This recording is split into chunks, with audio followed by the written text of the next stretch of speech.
So we're going to be looking at a song called In That Great Gettin' Up Morning. Now this song is an African American spiritual. So let's talk a little bit about the history of spirituals so that you understand what the songs are, why they exist, and then why we use them when we're studying music concepts, okay? So what we need to know is that slavery first came to Jamestown, Virginia in about 1619. And at that time, there were 10 million slaves that were brought to North America, South America, and the Caribbean plantations. And by the time of the Civil War, about half of the South's population was made up of slaves. So you really have to kind of think about that. And it's hard to maybe wrap your mind around because there weren't nearly as many people in the world back then as there are now. However, for half of an entire area's population to be slaves who make no money, who have no rights, and are there by force, that's a lot of people. So spirituals were developed basically in the United States between 1740, and they kept evolving, and more spirituals came to be up until about 1900s. So the African American spirituals are the largest collection of American folk songs that have survived and the best known. Now, what's important to know is that these songs were passed down orally from generation to generation, or orally, sorry.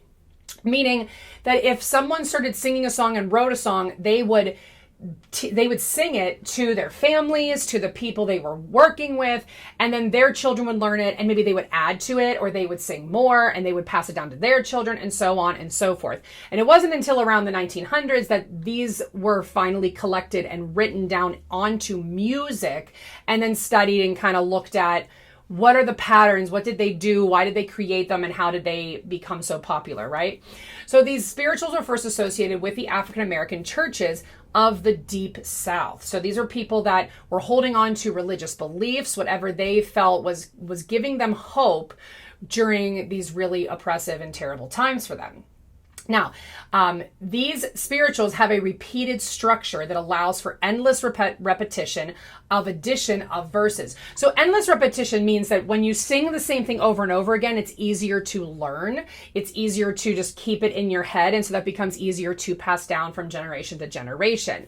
Now, a spiritual can exist in many different versions and variations, because you have to remember that when someone created a song, a spiritual, and it got passed down from generation to generation, if you've ever played the game of telephone, you know that things are going to change. It's going to be adapted and changed and added to and taken away from.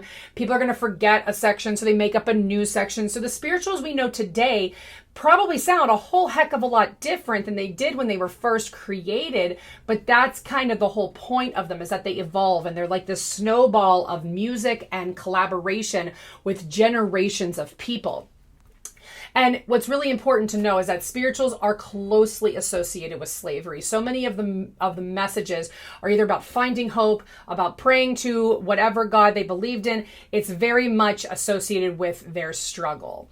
Now, a lot of the traditions that came from the slaves that came from Africa were stories and storytelling, their language, their customs, dancing, music, and group singing. So now you might be saying, okay, so why do we use spirituals to learn melody, patterns of melody and music? What they came to find, especially in spirituals, is that they were using something called the pentatonic scale. Now, this was not something that slaves were like, let's write music with the pentatonic scale.